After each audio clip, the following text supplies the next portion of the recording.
I think the hustle culture just makes you less and less self-aware, and doing things like Ayurveda and meditation starts bringing that self-awareness back to you so you can actually take care of yourself and see where you're at mentally, physically, emotionally.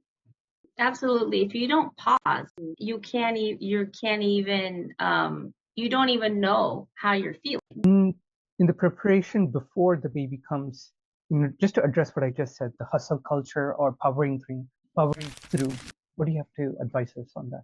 Well, with culture, and I think with anything where maybe we don't feel comfortable or we feel maybe pressured, I think honoring yourself.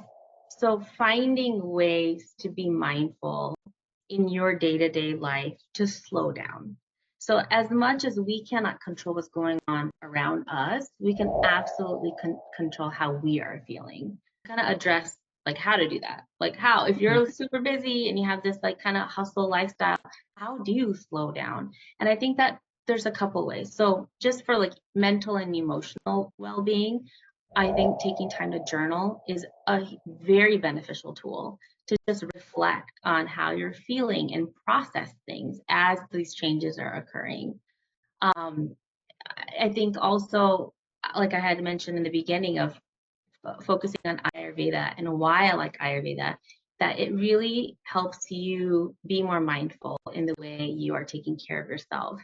So like meditation and yoga are things that I do almost every single day.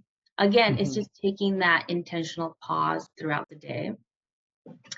You know, when you're a new parent and you are with a little baby, there's really no schedule in the beginning. There's no schedule. And so for a lot of people who are used to having a Yeah. schedule, like I wake up and I go to the gym and I have breakfast and I get on my first call and then I have this 30-minute lunch break and then, you know, whatever it is, Uh-huh. not having a schedule can feel like, oh my gosh, now what do I do? And so instead of focusing on, let me get on a schedule, focusing more on routine. So it's okay if it's happening at a different pace. It's okay if you're doing less, but maybe slowly building some basic routine can help also feel like you're less frazzled and in this kind of like hustle culture. I think Yeah. thing that you said really stuck with me. Using Ayurveda and meditation and contrasting that with the hustle culture. I think the hustle culture just makes you less and less self-aware, and doing things like Ayurveda and meditation starts bringing that self-awareness back to you so you can actually take care of yourself and see where you're at mentally, physically, emotionally. Absolutely. If you don't pause, Mm. you can't even you don't even know how you're feeling. It's like when you're showering, you have all these thoughts that come into your mind because you're forced to take a pause, right? Or before you when you lay down in bed, suddenly you're remembering all these things because maybe that's the first time you've just paused. So we want to intentionally add those pauses to our day. Yeah, like on the flip side, we've said a lot of difficult things that happen when you have kids, but having kids allowed me to have that pause because I had to sit with them. And so that is when I feel like I was really able to build my self-awareness because I was pausing with my kids. So I think that was a very big positive that I felt. I love that. Yeah. Just I think you opened up something so important that because of your kids, and I've experienced the same thing, I've paused. So what it's allowed me to do is I don't waste time doing things that don't matter anymore, whether it be at work or at home. So, for people out there who, look at new parents, new moms or dads, whoever, these, like, these are warriors who know how to prioritize and get stuff done because they don't have time to waste. They're going to find ways to, get that extra 5 minutes of sleep, 15 minutes of sleep. So I would like us to talk about that, parents who just have a kid, they actually do come in to the workforce and not only giving their best, you're getting a better employee sometimes. So can you guys talk to that part? Yeah, I think that you nailed it. I mean, as parents, we are juggling a lot. And so you adapt to that. And I think it does make us really great contributors to, the companies that we belong to or whatever we might be doing. But I think the key is, in my opinion, is giving yourself enough time to become strong again, to recover Mm. well, because rushing is just going to create other complications. So if we can honor ourselves during that leave by slowing down, by really focusing on minimal things, right, and creating that bubble for ourselves Mhm. after that 6 to 8 week mark or whenever your leave ends, you can go back feeling like you're more ready and not so torn, right? I think the other part of it though is like you go back to work and like maybe you finally just gotten accustomed to your routine at home and now it's like things are switching again. Um, so again, to just be adaptable for that. But once a new parent has given them that grace period, oh yeah, parents are like the best employees because they can get it done. They can get anything done. It's like give me a problem, I'll figure out a solution. Yeah. Yeah, People not getting along, and constraints are impossible. Just hold my cup. I got it. Yes, Isn't it? exactly. And exactly. I love how you started the talk by saying, give yourself grace and honor the face. And we talked about this before, both when I was having my first kid, or my wife's our first kid, you gave us a list, and we have spoken about these things quite a lot. But the thing that I really loved what you said was give yourself grace. You said that at the start of the talk as well, and honor the face.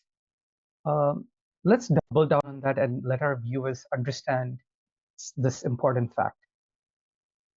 Yeah, I think just self-compassion, self-awareness, self-love, self-gratitude, these things are invaluable, like in the beginning.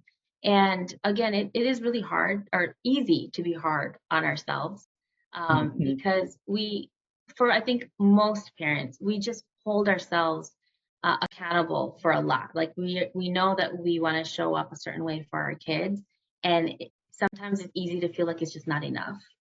But it's important to remember that you are the best person for your baby and Mhm. you are growing just the same way your baby's growing. You guys are growing together. And I think, again, some ways to show that self compassion, that giving yourself grace, is lowering your expectations temporarily, going easy on Okay. yourself. Um, I think, yeah, lowering your expectations, going easy on yourself, and just taking pockets of time to just refuel. And specifically, like I teach new parents Abhyanga, which is an Ayurvedic self massage. I'm actually teaching a class later tonight on postpartum prep, and I'm teaching them how to do Abhyanga. But Mhm. Abhyanga, literally, there's another word for Abhyanga, which is Snehana, and that literally translates to love and affection. We have got to just take pauses. The spa days are not going to come as often, and maybe you're not going to go to the gym for like an hour, once the babies arrive, but just taking little pockets of time to just feel yourself. I think something Absolutely. uh, kind of resonated with me, the little pockets of time. I think that's what I struggle with most is realizing that now it's little pockets of time. And that was a difficult transition for me to make. If I'm going to, do an activity or relax or do something, I wanted to do it for longer. And I could never get the long enough time. But once I made my peace with smaller pockets of time, it also made me very efficient.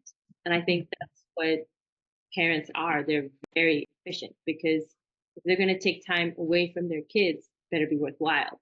And that's what I think drives their efficiency. That's what makes them good employees. And I think another thing is asking for help.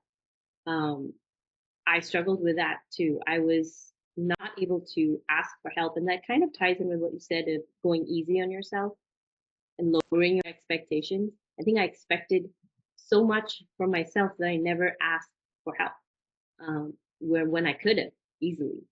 So I think those were two things. So how did you navigate something similar like this, or how do you teach your students?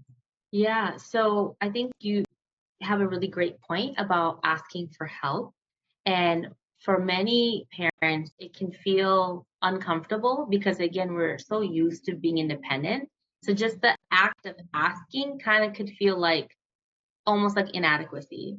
But we have to change the mindset of we were never meant to do this alone. We were never meant to be the silo and go through this as individually as we do today. And we could go on and on about how, like, with industrialization, families moved away, and because of that, we lost that family support that for many generations we've had once we have babies. So lining up support while you're still pregnant is important. Having more is better than not having enough. So go all in, get as much support as you can. If you have family, lean on them. If you don't, it's okay to have hired help.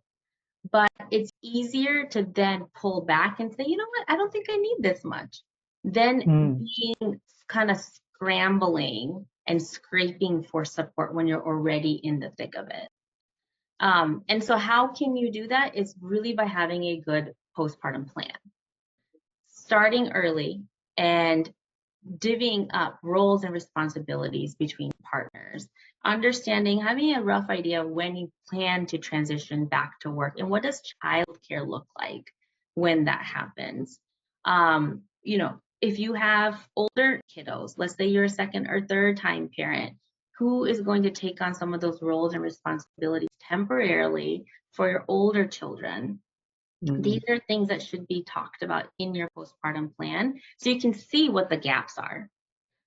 Oftentimes, if you don't have that plan and you're like, okay, well, I have diapers, I have the nursery, I took some time off, and then you have the baby and you go home, you start to realize, oh gosh, this is a lot harder than I thought it was going to be. And it's just a little bit more challenging then to kind of put things in place, right? Because you're already, occupied quite a bit with your baby and just your own recovery. So having that plan ahead of time is key. Any advice for leaders who can help people in their organizations transition? There is such a huge, huge opportunity there.